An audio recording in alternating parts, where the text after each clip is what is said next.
ಸ್ನೇಹಿತರೆ, ಮೊನ್ನೆ ಹಿರಿಯೂರು ಚಿತ್ರದುರ್ಗ ಭಾಗದಲ್ಲಿ ಪ್ರವಾಸ ಮಾಡ್ತಾ ಇದ್ದೆ. ಕಾರಣ ಸೋಲಾರ್ ಸಿಸ್ಟಮ್ನ ಅಡಾಪ್ಟ್ ಮಾಡ್ಕೊಳ್ಳಲಿಕ್ಕೆ ನಮ್ಮ ಪ್ರಕಾಶ್ ಅವ್ರ ಜೊತೆಗೆ ಹೋಗಿದ್ದೆ. ಶಕ್ತಿ ಸೋಲಾರ್ ಜೊತೆಯಲ್ಲಿ ಓಡಾಡ್ತಾ ಇದ್ದೆ. ನಮ್ಮ ಜಮೀನಿಗೂ ಮಾಡೋದಿತ್ತು. ಹಾಗಾಗಿ ತುಂಬ ವಿಶೇಷ ಅನ್ನಿಸ್ತು. ಬೆಳೆಗಳಿರ್ಬೋದು, ಮಣ್ಣಿನ ಸ್ಟ್ರಕ್ಚರ್ ಇರ್ಬೋದು, ರೈತರ ಅನುಭವಗಳಿರ್ಬೋದು, ತುಂಬ ಚೆನ್ನಾಗಿ ಅನ್ನಿಸ್ತಾ ಇತ್ತು. ಹಾಗೆ ಸುಮಾರಷ್ಟು ದೇವಸ್ಥಾನಗಳು ನೋಡ್ತಾ ಹೋದೆ. ಪ್ರತಿಯೊಂದು ಭಾರತ ಒಂದು ಪುಣ್ಯಭೂಮಿ, ಪ್ರತಿಯೊಂದು ಗ್ರಾಮವು ಪುಣ್ಯಕ್ಷೇತ್ರ ಅಂತ ಯಾಕೆ ಕರಿತಿದ್ರು ಅಂತೇಳಿ ಅಲ್ಲಿಗೆ ನನ್ನ ಈ ಹಳ್ಳಿಗಳಿಗೆ ಭೇಟಿ ಕೊಡ್ತಾನೆ ಗೊತ್ತಾಗ್ತಾ ಹೋಗುವಂಥದ್ದು. ಹಾಗಾಗಿ ನಮ್ಮ ಹಿಂದಿನವರು ಪಾದಯಾತ್ರೆ ಮಾಡಿ ಅಥವಾ ತೀರ್ಥಕ್ಷೇತ್ರಗಳನ್ನು ತೀರ್ಥಯಾತ್ರೆ ಮಾಡಿ ಅಂತ ಹೇಳ್ತಾಯಿದ್ರು ಅಂತ ಅನಿಸುತ್ತೆ. ಹಾಗೆ ಹೋಗ್ತಾ ನಾವು ಕಣವೆಬಾಗಿ ಗ್ರಾಮ, ಕಣವಿಬಾಗಿ ಅಂಥೇಳಿ ಹಿರಿಯೂರ ಹತ್ರ ಬರುತ್ತೆ, ಎರಮನಹಳ್ಳಿ ಹತ್ರ ಆಗುತ್ತೆ. ಆ ಭಾಗಕ್ಕೆ ಹೋದಾಗ ಅಲ್ಲಿ ರಂಗನಾಥ ಸ್ವಾಮಿ ದೇವಸ್ಥಾನ ಅಲ್ಲಿ ನೋಡ್ಲಿಕ್ಕೆ ಹೋಗ್ಯದಂತು. ಮೂಲ ದೇವರು ಈ ರೀತಿ ಇರುತ್ತೆ. ಬರ್ತಾ ಆಧುನಿಕ ತೀರ್ಥದಲ್ಲಿ ಈ ರೀತಿ ದೇವ್ರನ್ನ ಸ್ಥಾಪನೆ ಮಾಡಿರ್ತಾರೆ. ಆದರೆ ಆ ಊರು ಯಾವಾಗ ಪ್ರಸಿದ್ಧಿ ಆಗುತ್ತೆ, ಆ ದೇವರು ಯಾವಾಗ ಇದಾಗುತ್ತೆ ಅಂತಂದರೆ ಯಾವಾಗ ಆ ದೇವ್ರ ಬಗ್ಗೆ ಮಾತಾಡ್ಲಿಕ್ಕೆ ಶುರು ಮಾಡ್ತಾರೆ ಒಳ್ಳೆ ಮಾತುಗಳನ್ನು, ಆವಾಗ ಅದ್ರ ಬಗ್ಗೆ ನಮಗೆ ಅಭಿಮಾನ ಬರ್ಲಿಕ್ಕೆ ಶುರು ಆಗುತ್ತೆ. ಹಾಗಾಗಿ ನಾನು ಅಲ್ಲಿಯ ಲೋಕೇಶ್ ಅವ್ರನ್ನ ಭೇಟಿ ಮಾಡಿ ಅವ್ರಿಗೆ ಕೇಳಿದಾಗ ಅವರೊಂದಿಷ್ಟು ಮಾಹಿತಿ ಹೇಳಿದರು. ಅಂದರೆ ನಾವು ಯಾವಾಗ ಪಾಸಿಟಿವಾಗಿ ಹೇಳೋಕ್ಕೆ ಶುರು ಮಾಡ್ತೀವಿ, ಅದ್ರ ಬಗ್ಗೆ ಒಂದು ಅಭಿಮಾನ ಇಟ್ಕೊಂಡು ಮಾತಾಡ್ಲಿಕ್ಕೆ ಶುರು ಮಾಡ್ತೀವಿ, ಪ್ರತಿಯೊಂದು ಕ್ಷೇತ್ರವೂ ಪ್ರಸಿದ್ಧಿ ಪಡೀತಾ ಹೋಗುತ್ತೆ. ಹಾಗೆ ಇದು ರಂಗನಾಥ ಸ್ವಾಮಿ ದೇವಸ್ಥಾನ ತುಂಬ ಚೆನ್ನಾಗಿದೆ, ಪ್ರತಿಯೊಬ್ಬರು ನೋಡಬಹುದು. ನನಗಂತೂ ತುಂಬ ಖುಷಿ ಆಯಿತು. ಅದು ಹೊಸ್ದಾಗಿದೆಯಂತೆ.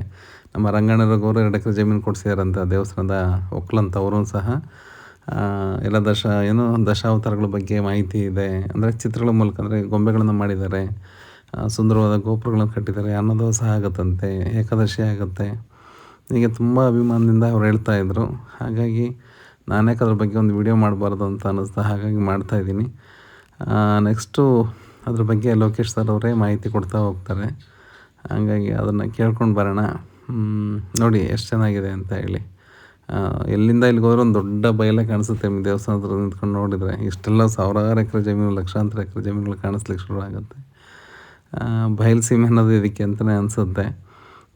ಆದರೂ ಅಲ್ಲಿ ಅನ್ನೋದು ಕೊರತೆ ಆಗ್ತಾಯಿಲ್ಲ. ಅದೊಂದು ತುಂಬ ಖುಷಿಯಾದ ವಿಚಾರ. ಅದು ಬಿಟ್ಟರೆ ಈ ದೇವಸ್ಥಾನಗಳಿಗೆ ಕೆಲವರೆಲ್ಲ ಅವ್ರ ಹೆಸ್ರುಗಳು ಹಾಕ್ಕೊತಾರೆ. ದೇವರ ಹೆಸರಿಗಿಂತ ಮತ್ತೆ ಅದು ದೊಡ್ಡದಿಲ್ಲ. ಆ ಕಡೆ ನಾಗರಶಿಲೆಗಳು ನೋಡ್ಬೋದು. 100 ವರ್ಷಗಳ ಹಳೆಯ ನಾಗರಶಿಲೆಗಳಿದೆ, ಭೈರವೇಶ್ವರ ದೇವರಿದೆ, ಆಂಜನೇಯ ಇದ್ದಾರೆ, ಜೊತೆಗೆ ಮುಖ್ಯ ದೇವರು ರಂಗನಾಥ ಸ್ವಾಮಿಗಳಿದ್ದಾರೆ. ಹಾಗಾಗಿ ಬನ್ನಿ, ಈಗ ನಾವು ದರ್ಶನ ತಗೊಳ್ಳೋಣ. ಅದು ಭೈರವೇಶ್ವರ ಮತ್ತು ಆಂಜನೇಯನ ದರ್ಶನ ತಗೊಂಡು ಮುಂದುವರೆಯೋಣಂತೆ. ನನಗಂತೂ ಇದು ಹತ್ರ, ಹಿರಿಯೂರಿಗೆ ಹತ್ರ ಆಗುತ್ತೆ. ಹಿರಿಯೂರಿಂದ ಒಂದು 10 ನಿಮಿಷ ಪ್ರಯಾಣ ಆಗುತ್ತೆ. ಬನ್ನಿ ಲೋಕೇಶ್ ಸರ್ ಮಾತಾಡ್ಸೋಣ. Thank you.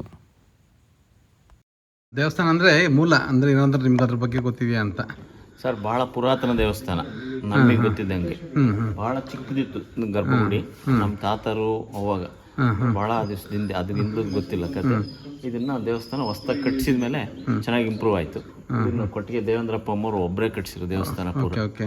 ಮೇಲಿಂದ ಹಿಂಗೆ ಭಕ್ತಾದಿಗಳು ಅವರು ಇವ್ರು ಅಣ್ತಂಬಳೆಲ್ಲ ಈ ಕಲ್ ಬಂಡೆ ಒಬ್ರು ಹಾಕ್ಸಿದ್ರು, ಶೀಟ್ ಒಬ್ರು ಹಾಕ್ಸಿದ್ರು. ಹಿಂಗೆ ಮುಂದ್ಗಡೆ ಜಮೀನಿಗೆ ಜಾಗ ಇರಲಿಲ್ಲ, ಬಂದರೆ ಜನಗಳಿಗೆ ಅದಕ್ಕೆ ಜಾಗಗಳನ್ನು ಸ್ವಲ್ಪ ದೇವಸ್ಥಾನಕ್ಕೆ ಹೊಲ ಕೊಡಿಸಿದ್ರು. ಈಗ ತೇರ್ ಕಟ್ಟಿಸ್ತಾ ಇದಾರೆ. ಜಾಗ ನೀವು ಅಲ್ಲಿ ಪ್ರಸಾದ ಮನೆ ನೀವೇನ ಇದು ಮಾಡಿದ್ವಿ ಅಂತ? ಇಲ್ಲ, ನಾವು ಜಾಗ ದೇವಸ್ಥಾನಕ್ಕೆ ಅಷ್ಟೇ ಕೊಡಿಸಿರೋದು. ಅದು ಗ್ರಾಂಟ್ ಆಗಿ MLA ಗ್ರಾಂಟ್ ಆಗಿ ಅದು ಪ್ರಸಾದನೆಲ್ಲ ಅವ್ರು ಕಟ್ಟಿಸಿರೋದು. ಹೊಲ ನಾವು ಕೊಡಿಸಿದ್ವಿ. ಇಲ್ಲಿ ರಂಗಣ್ಣ ರಘು 2 ಎಕರೆ ಕಟ್ಟಿಸಿದ್ದಾರೆ. ಅದನ್ನೇನು ದೇವಸ್ಥಾನ ಜಾತ್ರೆ ನಡೆಯುತ್ತಲ್ಲ ವಿಶೇಷ? ಏಕಾದಶಿನಾಗ ನಡೆಯುತ್ತೆ ಜುಲೈ ತಿಂಗಳಲ್ಲಿ ಬಹಳ ವಿಶೇಷವಾಗಿ ನಡೆಯುತ್ತೆ. ಹೌದ್ರಾ? ಮತ್ತೆ ವಿಶೇಷ ಏನು ಈ ದೇವಸ್ಥಾನದ ವಿಶೇಷ ಅಂದ್ರೆ? ಆ ಥರ ಅಂದರೆ ಏನೋ ಒಂದು ವಿಶೇಷ ನಡೆದಿರುತ್ತಲ್ಲ ಕಟ್ಟಡಗಳ ಆ ಥರ ಏನಾರು ಇದೆಯಾ ಹಂಗೆ? ನನಗೆ ಅಷ್ಟೊಂದು ಗೊತ್ತಿಲ್ಲ, ನಡೆದೈತೆ. ಅಲ್ಲಿ ಇಲ್ಲೆಲ್ಲ ಬಂದು ಭಕ್ತರು ಉಳ್ಕೊಂಡ್ರೆ ನೋಡ್ತಾ ಇದೀವಲ್ಲ, ಅವರೆಲ್ಲ ಆರೋಗ್ಯ ಸಮಸ್ಯೆ ಇರೋರು ಯಾರು ಬಂದೆಲ್ಲ ಚೆನ್ನಾಗಿ ಹೋಗಿದ್ದಾರೆ ಸರ್. ಹೌದ್ರಾ? Okay okay. ಅವರು ಏನಾರು ಆರೋಗ್ಯ ಸಮಸ್ಯೆ ಬೇರೆ ಏನಾರು ಇದ್ದೆ ತೊಂದರೆ ತಿಂಗಳು ವಾರಗಟ್ಟಲೆ ಇಲ್ಲೇ ಇರ್ತಾರೆ, ಚೆನ್ನಾಗಿದ್ದಾರೆ. Okay okay okay.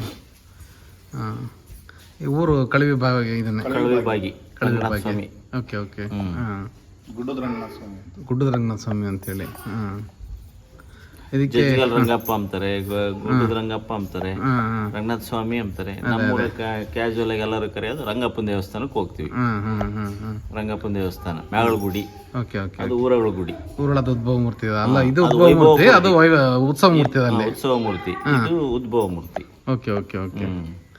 ಜುಲೈ ತಿಂಗಳಲ್ಲಿ ನಡೆಯುವಂಥ ಏಕಾದಶಿ ಇಲ್ಲಿ ಜೋರ ನಡೆಯುತ್ತೆ. ಭಾಳ ವಿಶೇಷ. ಅದು ಬಿಟ್ಟರೆ ಪ್ರತಿ ಶನಿವಾರನೂ ಇಲ್ಲಿ ಅನ್ನದಾಸೋಹ ಇರುತ್ತಾ? ಪ್ರತಿ ಶನಿವಾರ ಅಮಾವಾಸ್ಯೆ, ಹುಣ್ಣಿಮೆ, ಮದುವೆಗಳಾಗ್ತವೆ, ಹಾಂ ಹಾಂ, ಮತ್ತೆ ನಾಮಕರಣಗಳು ಮಾಡ್ತಾರೆ. ಓಕೆ ಮದುವೆಗಳು ಮಸ್ತಾಗಿ ಆಗ್ತವೆ. Okay okay.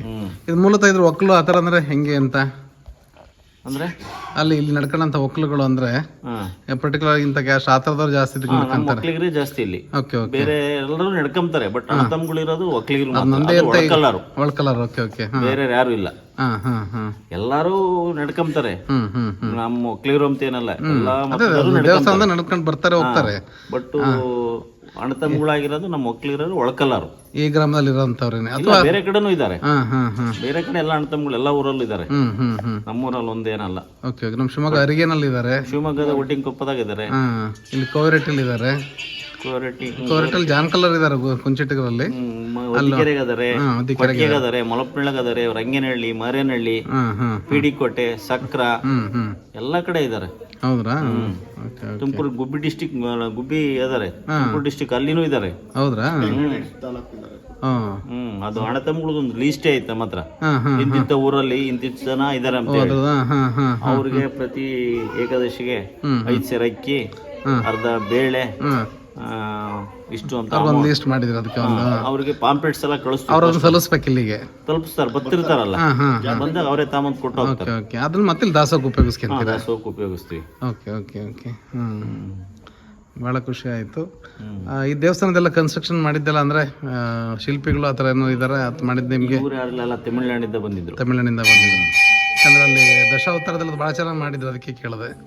ದಶಾವತಾರದ ಮೂರ್ತಿಗಳೆಲ್ಲ ಮೇಲ್ಗಡೆ ಅದೆಲ್ಲ ಭಾಳ ಚೆನ್ನಾಗಿ ಮಾಡಿದ್ರು. ಹಂಗಾಗಿ ಇನ್ನೂ ವರ್ಕ್ ಬಾಕಿ ಇದೆ ದೇವಸ್ಥಾನದಿಂದ? ದೇವಸ್ಥಾನದ ಯಾವುದು ಬಾಕಿ ಇಲ್ಲ. ಓಕೆ. ದೇವಸ್ಥಾನ ಎಲ್ಲ ಕಂಪ್ಲೀಟೆಡ್. ತೇರು ಕಟ್ಟೋದು ಇವಾಗ ವರ್ಕ್ ಸ್ಟಾರ್ಟ್. ಓಕೆ. ಈ ಅಡ್ರೆಸ್ಸಿಗೆ ಬರಬೇಕು ಅಂದ್ರೆ ಜನ ಎಲ್ಲಿಗೆ ಬರಬೇಕು ಕರೆಕ್ಟಾಗಿ? ಯರಬಳ್ಳಿ, ಅರ್ತಿಕೋಟೆ ಸೆಂಟ್ರಲ್ ಕಳವಿಬಾಗಿ. ಅಲ್ಲ, ಈಗ ಹಿರಿಯೂರಿಂದ 18 ಕಿಲೋಮೀಟರ್ ಕಳವಿಬಾಗಿ ಅಂತ ಹೇಳಿದ್ರೆ ಗೇಟಿಗೆ ಅಲ್ಲಿಗೆ ಬಂದು ಹಿಂಗೆ ಬರ್ಬೋದು. Okay okay. ಹಿಂಗೆ ಚಿತ್ರದುರ್ಗದ ಏನಾದ್ರು ವೆಹಿಕಲ್ ಅಲ್ಲಿ ಬರಂಗಿದ್ರೆ ಐಮಂಗ್ಲ ಬಂದು ಹೊದಿಕೆರೆ, ಯರಬಳ್ಳಿ ಹಿಂಗೂ ಬರ್ಬೋದು. Okay okay. ಚಳ್ಳಕೆರೆಯಿಂದ ಬಂದರೂ ಬರ್ಬೋದು. ಎಲ್ಲ ಕಡೆಗೂ ಇದಕ್ಕೆ ರೋಡ್ ವ್ಯವಸ್ಥೆ ಇದೆ. ಈ ಊರಿನ ಮುಖ್ಯ ಇದು ಕೃಷಿನೇ? ಕೃಷಿನೇ. ಎಲ್ಲ ಬೆದ್ಲು, ಎಲ್ಲ ಎರೆ ಭೂಮಿಗಳು ಪೂರ್ತಿ ಎರೆ ಭೂಮಿನೇ. ಇಲ್ಲಿ ಯಾವ ಕೆರೆ ಆಶ್ರಯ ಇಲ್ಲ, ಏನೂ ಇಲ್ಲ, ಎಲ್ಲ ಮಳೆ ಆಶ್ರಿತ. ಎಲ್ಲರೂ ಒಂದೊಂದು ಬೋರ್ಗಳು ಹಾಕೊಂಡಿದೆ. ಈಗ ಒಂಚೂರು ಅಲ್ಲೊಂದು ಇಲ್ಲೊಂಚೂರು ಅಡಿಕೆ ತೋಟಗಳು ಕಾಣಿಸ್ತಾ ಇದೆ ಅಲ್ಲ?